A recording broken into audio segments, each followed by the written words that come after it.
Hello everyone, कैसे हैं आप सब। हम अब तक 3 टॉपिक कवर कर चुके हैं और आज का टॉपिक होगा अपना रिएक्शन इंटरमीडिएट्स। रिएक्शन इंटरमीडिएट्स होते क्या हैं कि जैसे शादियों में दोनों फैमिलीज को मिलाने के लिए एक मीडिएटर होता है, उसकी बड़ी इज्जत होती है। दोनों ही साइड की मिठाइयाँ खाता है, दोनों ही साइड में उसकी इम्पोर्टेंस होती है। सेम उतनी ही इम्पोर्टेंस रिएक्शन इंटरमीडिएट्स की है ऑर्गेनिक केमिस्ट्री में। मतलब क्या यही डिसाइड करेगा कि प्रोडक्ट क्या बनने वाला है। यह जिस पोजीशन में स्टेबिलिटी ले लेता है, मतलब ये 3 डिग्री में ज्यादा स्टेबल है रिएक्शन इंटरमीडिएट्स, तो प्रोडक्ट भी 3 डिग्री ही मिलेगा अपन को। यदि 1 डिग्री में ज्यादा स्टेबल है तो 1 डिग्री मिलेगा। तो इसकी कहने का यह मतलब है कि इसकी इंपॉर्टेंस ऑर्गेनिक केमिस्ट्री में बहुत ज्यादा और सभी रिएक्शन इंटरमीडिएट से होके जरूर गुजरती है। तो आज का रिएक्शन इंटरमीडिएट्स में भी 3 पार्ट है। पहला part free radicals, second one carbocation and third one कार्बेनाइन। आज हम ओनली फ्री रेडिकल्स की स्टडी करेंगे। पहली बात तो फ्री रेडिकल्स होते क्या हैं। जब किसी एटम और ग्रुप पे ओड और एनपेयर इलेक्ट्रॉन हो, वो फ्री रेडिकल्स की कैटेगरी में आते हैं। ओड और एनपेयर इलेक्ट्रॉन हो जिसके पास, जिस एटम के पास, वो फ्री रेडिकल्स की कैटेगरी में आते हैं।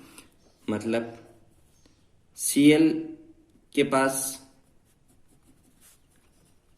ये है, इसको क्या बोलते हैं अपन, क्लोरीन फ्री रेडिकल। तो इसके पास ये एक इलेक्ट्रॉन है, ये ओड है, अनपेयर बोल सकते हैं इसको। तो ये अनपेयर और ओड इलेक्ट्रॉन जिसी भी एटम के पास हो वो फ्री रेडिकल्स की कैटेगरी में आते हैं। H हाइड्रोजन के ऊपर हो, ये हाइड्रोजन फ्री रेडिकल बोलते हैं इसको। ये होता किससे है?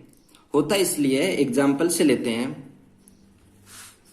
कि क्लोरीन गैस है अपने पास, ये एक कोवेलेंट बॉन्ड बनाता है। कोवेलेंट बॉन्ड बनता कैसे है?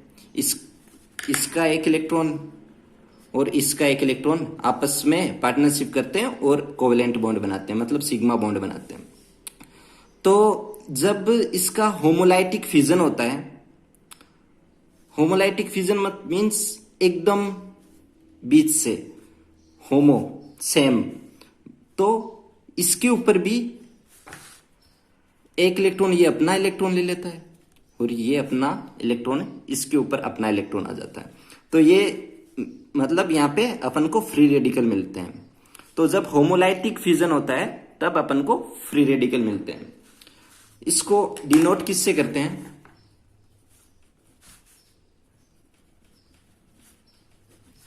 डॉट से।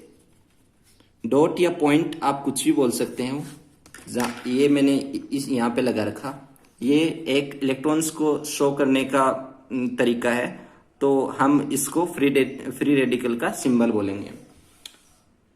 अगला कि फ्री रेडिकल्स, ये होमोलाइटिक फ्यूजन होता किसकी प्रेजेंस में है। अगला पॉइंट ये रहेगा अपना कि होमोलाइटिक फ्यूजन होता किसकी प्रेजेंस में है।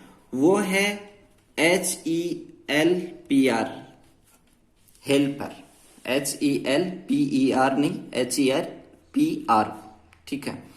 ये इंग्लिश वाला हेल्पर नहीं है। इसका मीन क्या रहेगा? H मीन्स रहेगा हीट। हीट में टेम्परेचर कितना रहेगा? 500 डिग्री सेल्सियस से ज्यादा, तब ये होमोलाइटिक फ्यूजन दे देगा और अपन को फ्री रेडिकल मिल जाएगा। E means electricity.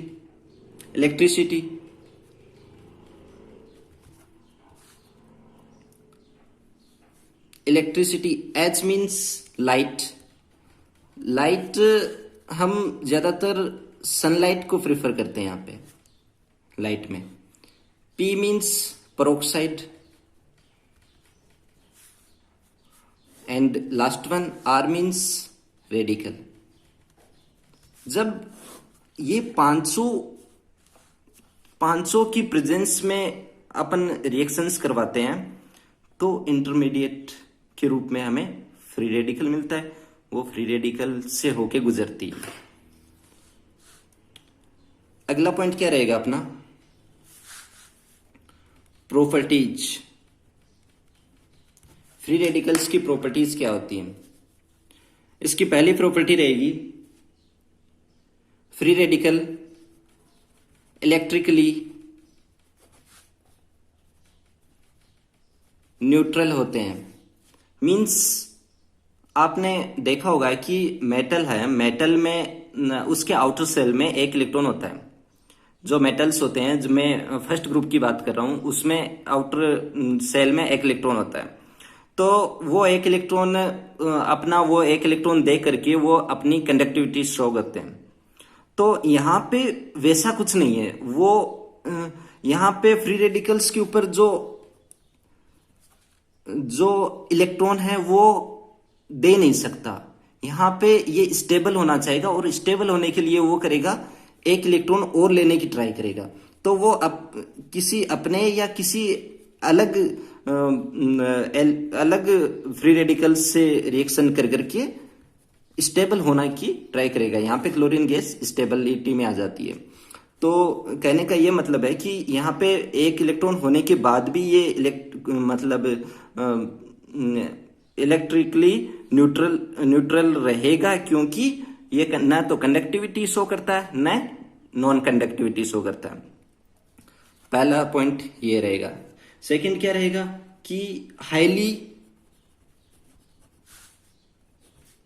Highly unstable है। क्यों?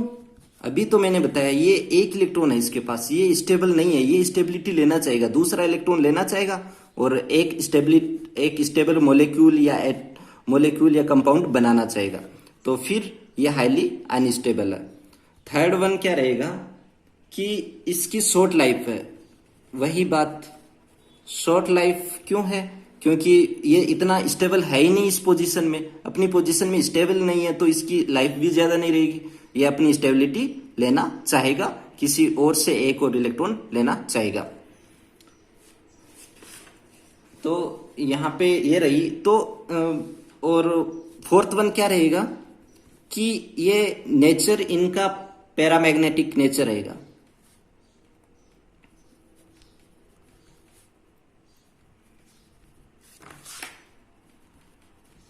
पैरामैग्नेटिक मीन्स जो मैग्नेट इन अट्रैक्ट करते हैं उनको पैरामैग्नेटिक बोलते हैं, और मैग्नेट जिनको रिपेल करते हैं वो डायमैग्नेटिक में आते हैं। तो इनके पास एक इलेक्ट्रॉन होने के कारण मैग्नेट इनको अट्रैक्ट करते हैं और ये पैरामैग्नेटिक नेचर शो करते हैं।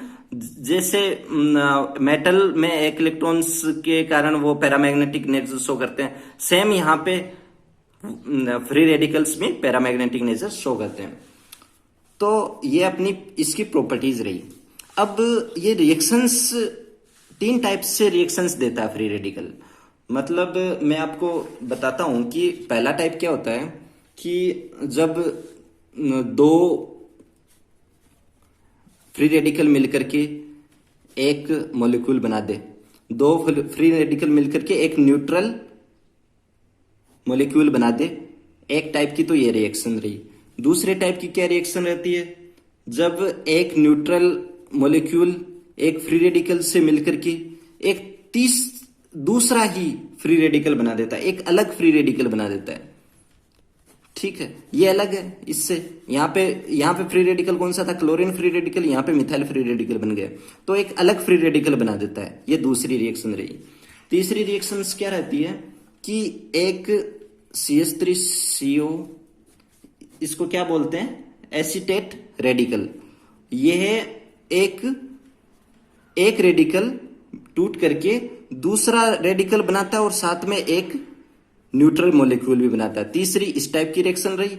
ये एसीटेट रेडिकल है और ये मिथाइल रेडिकल है। तो ये 3 टाइप से अपनी रिएक्शन शो करता है। आपको ये इतना ज्यादा इस पे ध्यान देने की जरूरत नहीं है, क्योंकि ये जब अपन आगे बढ़ते जाएंगे ऑर्गेनिक केमिस्ट्री में, तो तो उसी टाइप से ये अपनी रिएक्शन शो करते जाएगा और आपको उसी टाइप से याद होता जाएगा। तो यहाँ पे इतनी ज्यादा आपको टेंशन लेने की जरूरत नहीं है। तो अपना ये प्रॉपर्टीज पूरी हो गई, वो कैसे रिएक्शंस देता है ये भी पूरा हो गया। अब अपन बहुत ही अच्छे अच्छे, ये तो थ्योरी पार्ट रहा इसका। अब जहां पे अपने एग्जाम में क्वेश्चंस आने के चांसेस रहते हैं और यहाँ से बहुत ही ज्यादा ये इंपॉर्टेंट पार्ट बन जाता है फिर फ्री रेडिकल का। तो उसके लिए हम पहला नोट डाउन करते हैं। नोट नंबर वन क्या रहेगा कि benzyl and allyl free radicals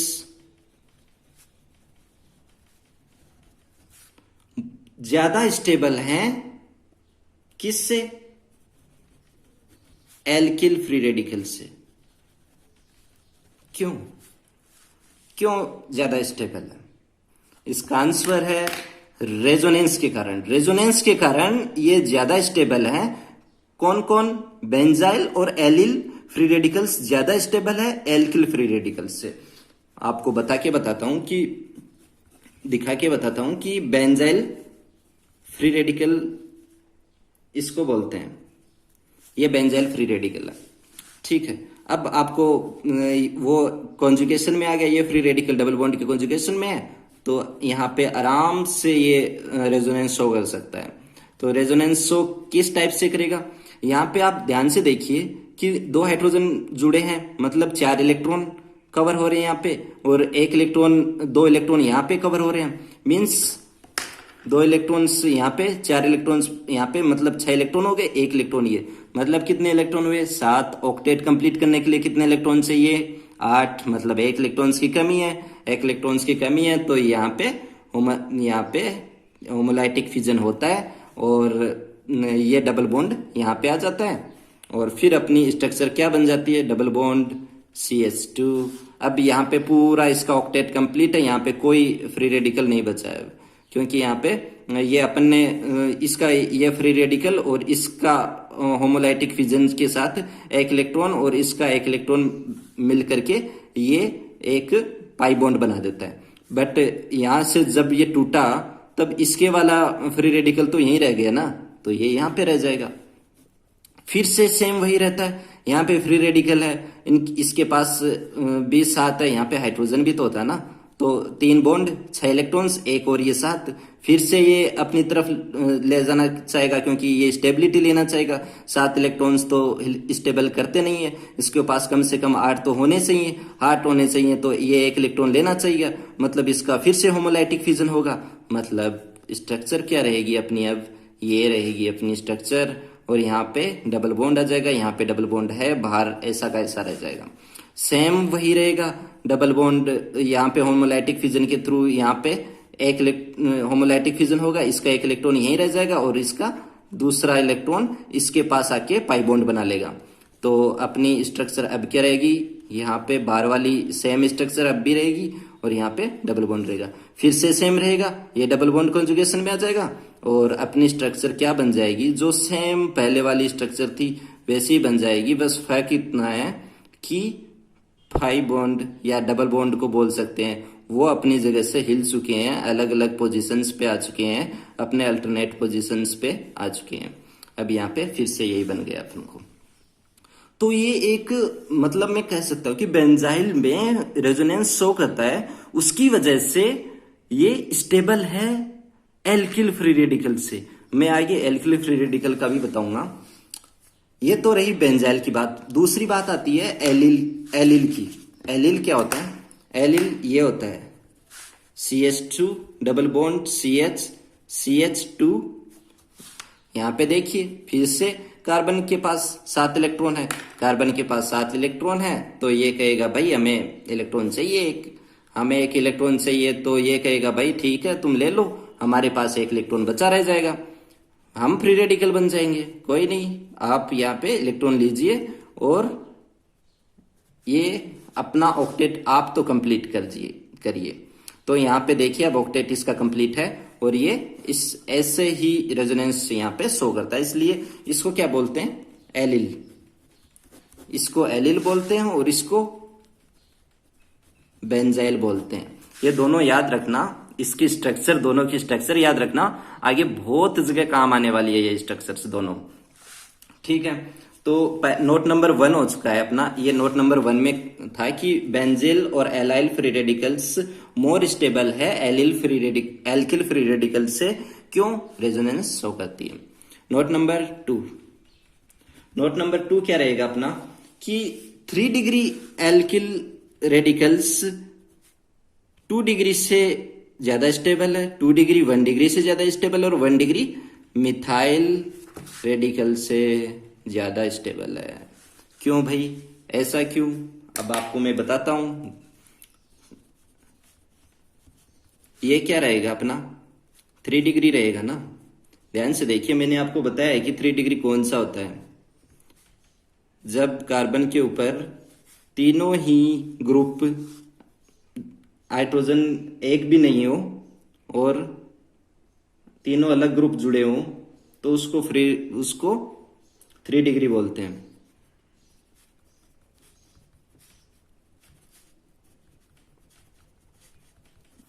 ये एग्जाम्पल लेते हैं। ये स्टेबिलिटी का ऑर्डर है, 3 डिग्री, 2 डिग्री, 1 डिग्री मिथाइल। ये लास्ट में ये 3 डिग्री है, ये 2 डिग्री है, ये 1 डिग्री है, और ये मिथाइल है। आप अच्छे से देख लीजिए इसको। अब यहां पे क्या होता है कि एल्किल ग्रुप जुड़े हैं, वो भी कितने? 3। मतलब इन तीनों में से सबसे ज्यादा है। देख सकते हो आप, इन तीनों में से सबसे ज्यादा है। अभी आप पहले चैप्टर पे जाइए, इंडक्टिव इफेक्ट पे। मैंने आपको बताया है कि एल्किल ग्रुप सबसे अच्छा प्लस आई इफेक्ट दिखाता है। सबसे अच्छा प्लस आई इफेक्ट दिखाता है मतलब क्या रहेगा कि वो सबसे अच्छे तरीके से इलेक्ट्रॉन्स को डोनेट कर सकते हैं, इलेक्ट्रॉन्स दे सकते हैं, इलेक्ट्रॉन्स को रिपेल कर सकते हैं। मीन्स यहाँ पे 3 इलेक्ट्रॉन, और चाहिए क्या भाई, यहाँ पे कार्बन है, कार्बन के पास 7 इलेक्ट्रॉन्स ही हैं। आप देख सकते हैं 3 बॉन्ड बने हैं, तो मतलब 6 इलेक्ट्रॉन्स तो यहाँ है, 1 इलेक्ट्रॉन ये है, 1 इलेक्ट्रॉन ये है, तो 7 इलेक्ट्रॉन्स है। ऑक्टेट कंप्लीट नहीं है, स्टेबल नहीं है। स्टेबल नहीं है तो स्टेबिलिटी करनी है इसको, ऑक्टेट कंप्लीट करना। ऑक्टेट कंप्लीट करना है तो भाई इसके पास इलेक्ट्रॉन्स आने चाहिए। इलेक्ट्रॉन्स कैसे आएंगे?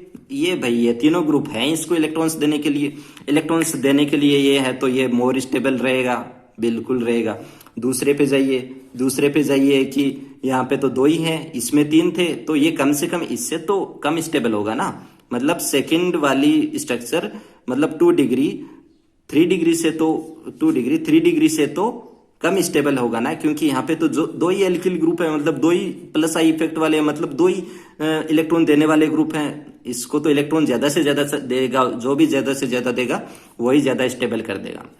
तीसरे में जाते हैं, यहाँ पे तो 1 ही एल्किल ग्रुप है, मतलब यहाँ पे तो आप देख सकते हैं यहाँ ये 1 डिग्री इससे भी कम स्टेबल हो जाएगा। चौथे पे जाते हैं, यहाँ पे तो है ही नहीं भाई, यहाँ पे तो है ही नहीं, तो मिथाइल सबसे कम, मतलब इन तीनों में लीस्ट स्टेबल हो जाएगा। तो नोट नंबर 2 आप देख सकते हैं इसका ऑर्डर क्या रहेगा, 3 डिग्री, 2 डिग्री, 1 डिग्री और मिथाइल रेडिकल। जब आपको एक क्वेश्चंस में आ रखा हो कि 3 डिग्री और 1 डिग्री में कौन सा स्टेबल है, तो आप 3 डिग्री को बोलेंगे। क्यों बोलेंगे? प्लस आई इफेक्ट के कारण। किसके? एल्किल ग्रुप के प्लस आई इफेक्ट के कारण। ठीक है, नोट नंबर 2 आपने नोट कर लिया है। नोट नंबर 3 क्या रहेगा अपना? नोट नंबर 3 में एक ऑर्डर लिखूंगा, अच्छे से याद कर लेना उसको, अच्छे से, क्योंकि वो आगे आने वाला है और आगे कहीं पे भी ऑर्गेनिक में कहीं पे भी आ सकता है। वेरी वेरी इंपॉर्टेंट है ये। तो इसमें मैं ये ऑर्डर लिखूंगा, 3 degree benzyl allyl, 2 degree 1 degree methyl, और मिथाइल से लिस्ट स्टेबल कौन सा रहेगा? वाइनिल। 3 डिग्री आपको पता है, मैंने ऊपर बता दिया ये 3 डिग्री। बेंजाइल आपको पता है, मैंने अभी आपको ये बताया, ये बेंजाइल। एलिल आपको पता है, एलिल ये रहा, ये एलिल। 2 डिग्री आपको पता है, ये 2 डिग्री रहा। 1 डिग्री कौन सा? ये 1 डिग्री रहा। मिथाइल कौन सा? ये मिथाइल रहा। वाइनिल कौन सा है? ये अलग है थोड़ा, इसकी स्ट्रक्चर देख लीजिए आप, ये वाइनिल है। ठीक है, ये वाइनिल है, और इस वाइनिल को ध्यान से भी देख लेना। डबल बॉन्ड के ऊपर जब भी फ्री रेडिकल और कार्बोकेटाइन, मैं आगे पढ़ाऊंगा, आगे वाला टॉपिक कार्बोकेटाइन ही रहेगा, तो डबल बॉन्ड के ऊपर जब भी फ्री रेडिकल और कार्बोकेटाइन आ जाएंगे ना, वो भाई लीस्ट स्टेबिलिटी में चले जाएंगे।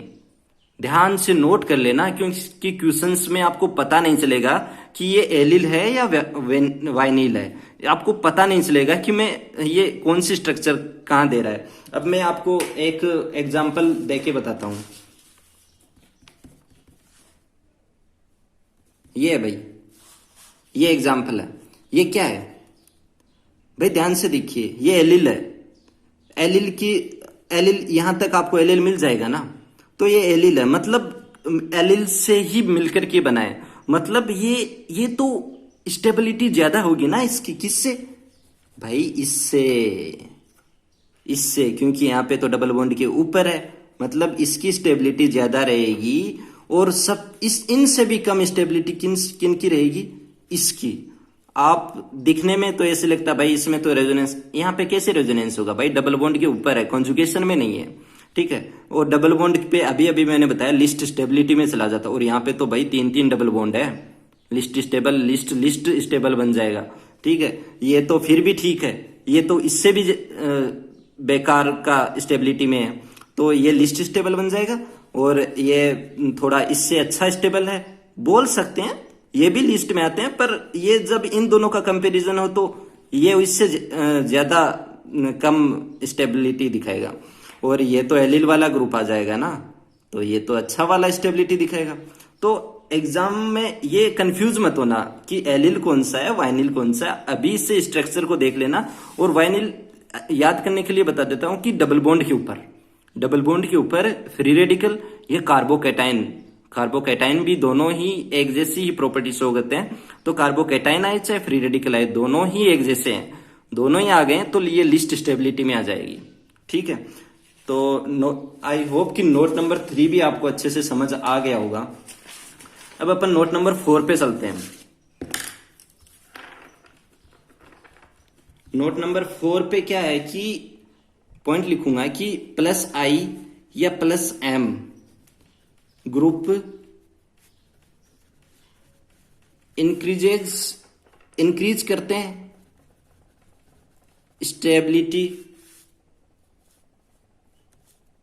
Stability of free radicals. Means आप मीनिंग्स यहाँ पे स्पेलिंग्स पे मत जाइए, मेरे आपको थोड़ी भी समझ नहीं आ रहा हो कि मैं क्या लिख रहा हूँ, मैं जो बोल रहा हूँ वो समझिए। और ये मेरे नोट्स के प्रॉपर नोट्स के PDF फॉर्म में आपको मेरे टेलीग्राम चैनल पे PDF मिल जाएगी, वहां आप आराम से देख सकते हैं। और उसके साथ साथ आप फिर मेरा लेक्चर देख सकते हैं, तो आपको अच्छे से समझ आएगा। मैं यहाँ पे अच्छे से हैंडराइटिंग नहीं लिख सकता, इतना टाइम रह नहीं जाता अपने पास। तो आप मैं जो बोल रहा हूँ अच्छे से धीरे धीरे से बोल रहा हूँ, उनको समझिए कि +M और +I ग्रुप स्टेबिलिटी इंक्रीज कर देते हैं फ्री रेडिकल्स की। क्यों भाई, क्यों कर देंगे? अभी मैंने आपको बताया यार, प्लीज +I और +M दोनों ही इलेक्ट्रॉन्स देने वाले ग्रुप हैं, दोनों इलेक्ट्रॉन्स देने वाले ग्रुप है। तो फ्री रेडिकल्स के पास तो ऑलरेडी भाई इलेक्ट्रॉन्स की कमी है ना, तो इसको तो इलेक्ट्रॉन्स चाहिए, और ये इलेक्ट्रॉन्स देने वाले हैं, तो ऑब्वियस बात है ना, स्टेबिलिटी तो ज्यादा होगी। तो इस बात को समझना, मतलब मैं एग्जांपल से समझाऊं कि यहाँ पे क्लोरीन है, ये ज्यादा स्टेबल होगा बेंजीन से, ये क्लोरोबेंजीन है, ये बेंजीन है, ठीक है।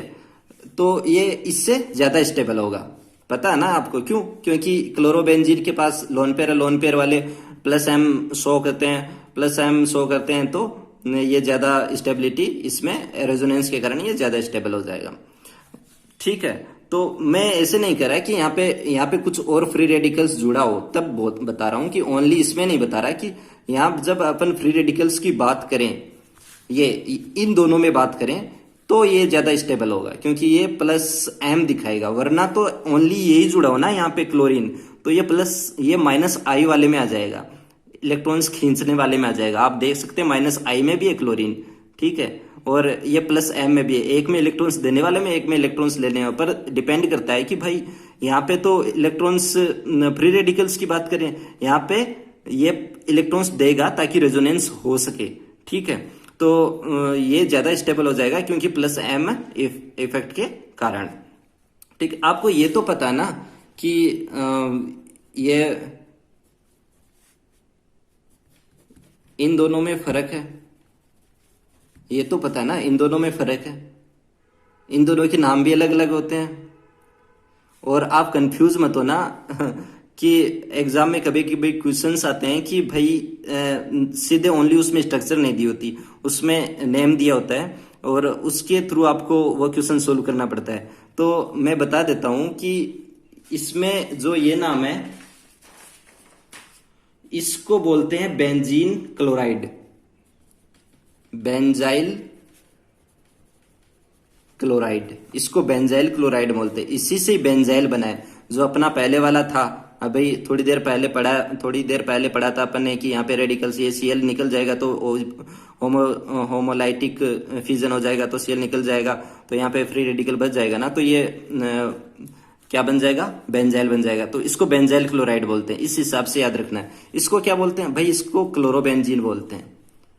ठीक है, दोनों को अच्छे से याद रखने ना, क्लोरोबेंजीन और बेंजाइल क्लोराइड। कभी कभी कंफ्यूज हो जाते हैं इन दोनों में कि कौन सा क्या है। ठीक है, अपना ये नोट नंबर 4 है।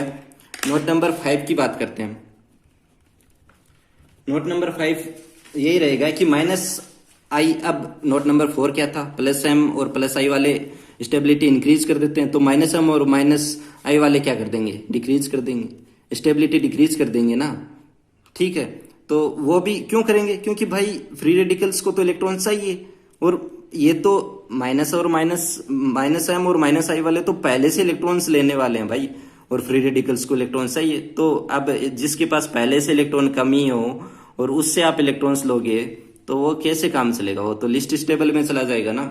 तो हम एक एग्जांपल लेते हैं, मैं ऑप्शन ए लेता हूं।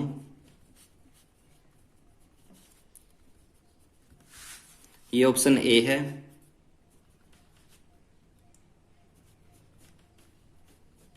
ये भाई मैं ये बेंजीन को ही शो कर रहा हूं, ये अपना सर्किल में, क्योंकि यहाँ पे डबल बॉन्ड अपन ने देखा है कि रेजोनेंस में चारों रेजोनेंस में अपनी हर पोजीशन पे डबल बॉन्ड आते हैं। तो मैंने इसी को शो करने के लिए इसको एक सर्किल में, कभी कभी सर्किल में भी शो कर सकते हैं, कोई दिक्कत नहीं है आपको। CH2, सी ऑप्शन क्या रहेगा, बेंजीन CH2, और डी ऑप्शन क्या रहेगा, यहाँ पे NO2 ग्रुप जुड़ गए और CH2। अब क्वेश्चंस को सोल्व कैसे, सभी फ्री रेडिकल है, देख सकते हो आप। क्वेश्चंस को सोल्व कैसे करते हैं, ऐसे क्वेश्चन को जो सेम है ना उनको मत देखो आप। अब आप देख सकते हो ये पार्ट, ये पार्ट सब में सेम है, तो इन सेम पार्ट को मत देखिए, बस यहाँ पे जाइए फ्री रेडिकल है, ठीक है। फ्री रेडिकल में क्या ऑर्डर होता है, ठीक है। फ्री रेडिकल में प्लस आई वाले स्टेबिलिटी को बढ़ा देते हैं, मेरे को इतना याद है, मैंने अब तक ये पढ़ा है, मेरे को इतना ही याद है। ठीक है, बस इतना बहुत है अपन को, अपन इससे क्वेश्चन कर लेंगे। फिर प्लस आई वाले स्टेबिलिटी बढ़ा देते हैं, ध्यान से देखिए भाई ये क्या है, ये तो प्लस एम शो करता है, ये प्लस आई शो करता है, और प्लस एम ज्यादा स्टेबल है प्लस आई से, ये बात भी नोट कर लेना। क्यों स्टेबल है, क्योंकि प्लस एम में रेजोनेंस हो जाता है भाई, तो प्लस एम ज्यादा स्टेबल है प्लस आई से। तो मैं कह दूं कि ए बी, ये तो भाई ए सब बी से तो ज्यादा होगा, मेरे को ये पता है। बाद में देखूं कि भाई 3 और 4th में ये NO2 जुड़ा है, भाई NO2 तो इलेक्ट्रॉन्स लेने वाला है, इलेक्ट्रॉन्स लेने वाला मतलब माइनस आई वाला तो लीस्ट स्टेबिलिटी कर देता है फ्री रेडिकल्स की, ये पता है मेरे को, मतलब ये तो सबसे पीछे चला जाएगा। बच्चा ये बेचारा, इस बेचारे के तो कुछ कहना ही नहीं है, ये तो कॉमन वाले पार्ट में है, तो ये थर्ड पे आ जाएगा। तो ऐसे क्वेश्चंस को यही सोल्व करते हैं कि जो कॉमन पार्ट है उनको, उनके ऊपर नहीं सोचना, बस उनको ये देखना है कि ये है क्या चीज, कार्बोकैटायन है, कार्बोनाइन है या फ्री रेडिकल है, बस इनके ऊपर तो इतना ही देखना है। बाद में जो अलग पार्ट है ना उनके ऊपर जाना है और सोल्व करके देखना है, उनको ध्यान देना है कि वो कौन प्लस आई, कौन माइनस आई, या कौन प्लस एम, कौन माइनस एम वाले ग्रुप है, उसके हिसाब से ऑर्डर दिखा देंगे। तो अपना 5वां नोट भी पूरा हो गया, और इसके बाद में एक छोटी सी बच जाता है कि स्ट्रक्चर क्या रहती है। स्ट्रक्चर फ्री रेडिकल की स्ट्रक्चर क्या रहती है कि यहाँ पे कार्बन मान लीजिए, यहाँ पे एल्किल ग्रुप जुड़े हैं, ये कार्बन है, इसके ये पी ऑर्बिटल है। पी ऑर्बिटल में 2 इलेक्ट्रॉन्स तो है नहीं, 1 इलेक्ट्रॉन्स है ना इसके। फ्री रेडिकल तो उनको ही बोलते हैं ना। आप देख सकते हैं यहाँ पे 7 इलेक्ट्रॉन्स हैं, 6 इलेक्ट्रॉन्स तो 3 बॉन्ड बना रहे हैं और अकेले 1 इलेक्ट्रॉन ये है। तो यहाँ पे ये इसके स्ट्रक्चर में ज्यादा वो 1 इलेक्ट्रॉन है तो ये ज्यादा उसमें दिक्कत करता नहीं है। यहाँ पे अगर 2 इलेक्ट्रॉन होता है, लोन पेयर होता है, पूरी स्ट्रक्चर चेंज हो जाती है। पर यहाँ पे स्ट्रक्चर चेंज होना ही नहीं है। यहाँ पे 3 बॉन्ड बनाता है, sp2 1 s ऑर्बिटल से बनते हैं और 2 p ऑर्बिटल से बनते हैं। तो sp2 यहाँ पे हाइब्रिडाइज हो जाता है।